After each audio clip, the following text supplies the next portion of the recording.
Hello guys, welcome to another Garden Warfare 2 video, and today I'm playing the Astronaut, who I like to think of as like the archaeologist, but better in every way. Yeah, archaeologist ain't that great. The Astronaut, he's definitely the versatile astronaut. Like, he's good at long range, he's good at close range, he's good at mid range. He doesn't particularly excel at any of them, but he can do all of them pretty well.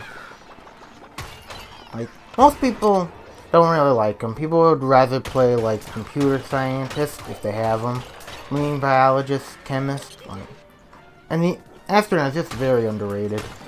He's my favorite astronaut. He's awesome. Like, he deals 26 damage at close range. Like, all he takes is 5 shots to kill a pea shooter or a cactus.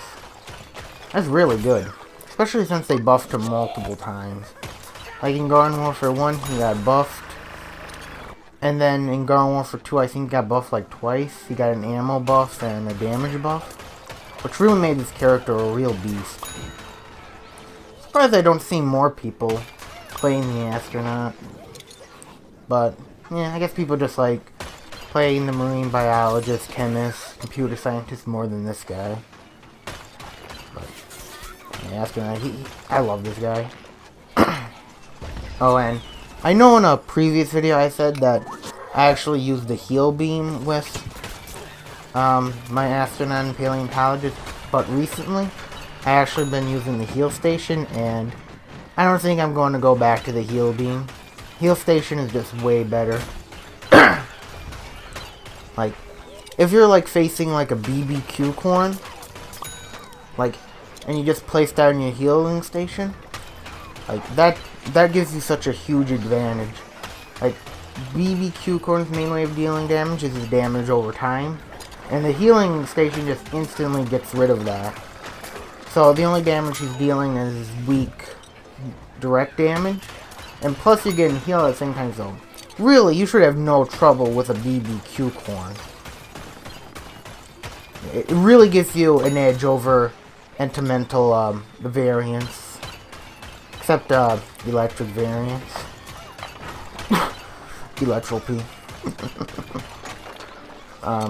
Okay, I don't think you heard the cough with electropy, but okay, that was kind of stupid, but whatever. It really does give you an edge over like toxic, fire, and they say, yeah, an ice variant. Since healing in Garden Warfare 2 just completely gets rid of any damage like that. It instantly cures your freeze. It gets rid of toxic and fire damage, though. It just makes it basically an insta-win for you. Unless they like use a beam bomb or a butter to make you retreat. But there's nothing you can really do about that. And that's some bad lag. The lag in this game was a little annoying, but at least it calmed down after a while. But as you noticed, I'm actually using the healing station and the heal beam. You might be wondering, like, why are you using 2 healing abilities? Why don't you use the healing station and sticky bomb, or the heal ball and the heal beam? And the reason I use both of his healing abilities is that they're both really good in different situations. Like, as I said, the healing station is good for situations where you need the health right now, like facing a BBQ corn, facing a hypering pea shooter that you can't get away from. Putting that heal station down will give you the health that you need to survive the engagement and vanquish your opponent. But let's just say you were in an engagement and you take like 60 damage, and you didn't need to place your healing station. So you can just warp out and retreat. And if you're behind some cover, instead of wasting your healing station, which is much better for an immediate threat, like right here. No, not right here. This happens later.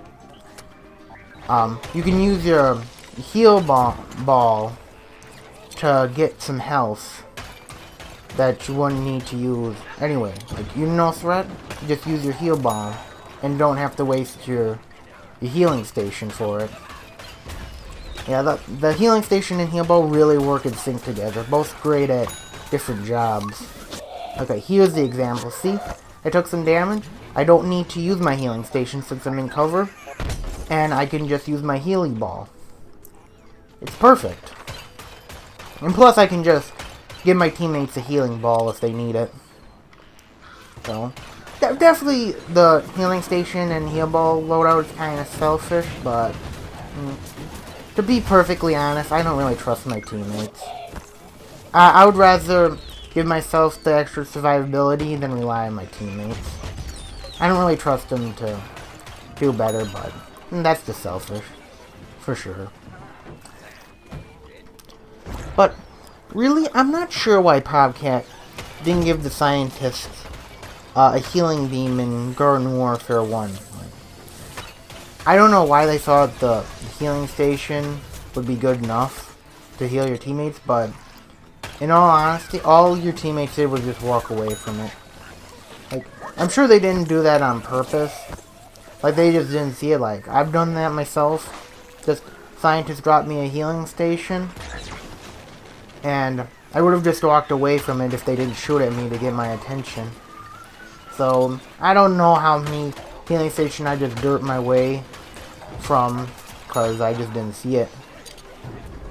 But yeah. Just, like, yeah, I've dropped some healing stations for my teammates a few times, and I know they've seen it. But they just walk away from it. Like, they're on 20 health, and they're like, oh, no, I don't need that healing station.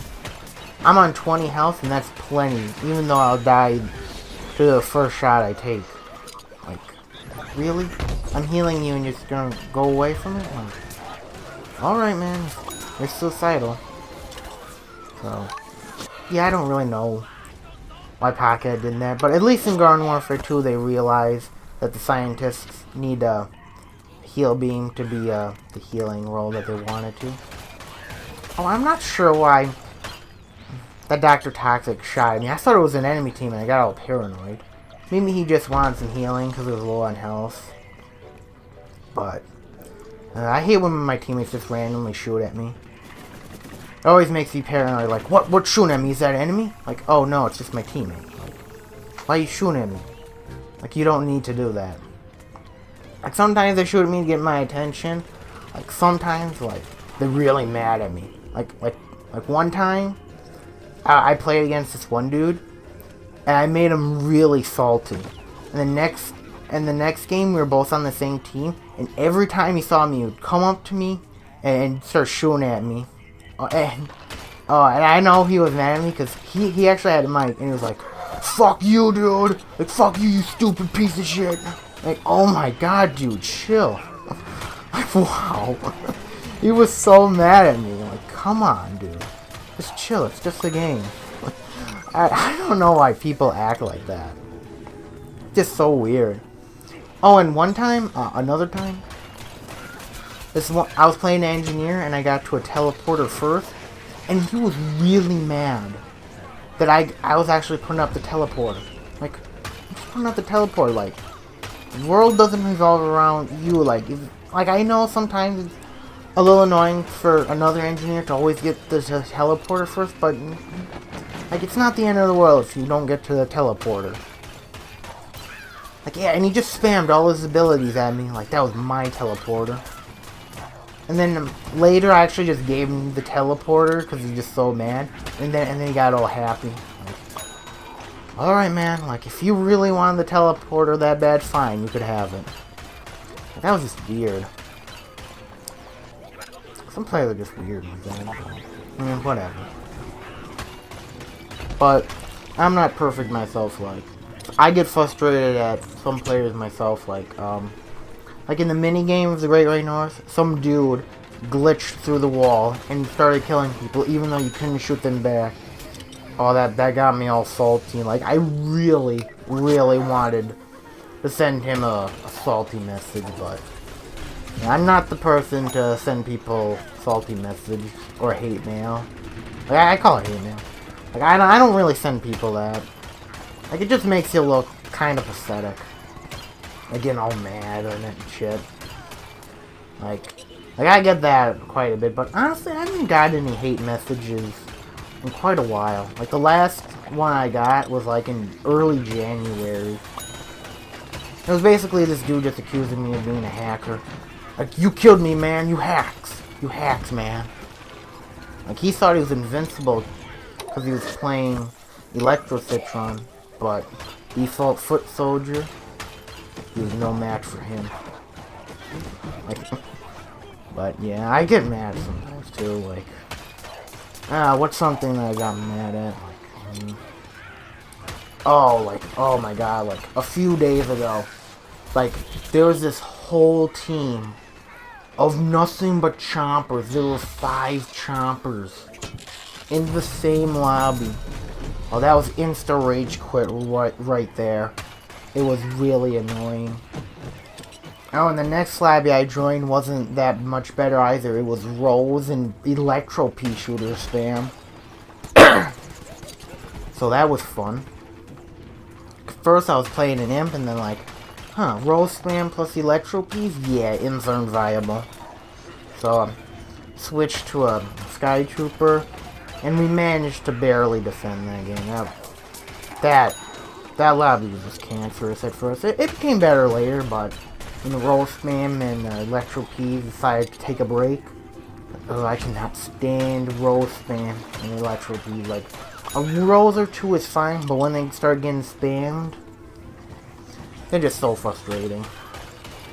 Rose's hitbox is just ridiculously small. You can't hit them to save your life. Plus, Roses are just so easy to use. They're basically easy mode. All you have to do is jump around, shoot, hold down the trigger, and spam all your abilities when someone gets close. And there you go, that's it. You're a professional Rose. You're a pro Rose player. In like 3 easy steps. It's not hard. Stay at mid-range, hold down the trigger button, spam all your abilities when someone gets close. And there you go. Rose is just a very easy character to use. Yeah. They're not that bad. But when they spam, they're just frustrating for me. Same thing with choppers. Plants definitely have the more annoying characters. But, whatever.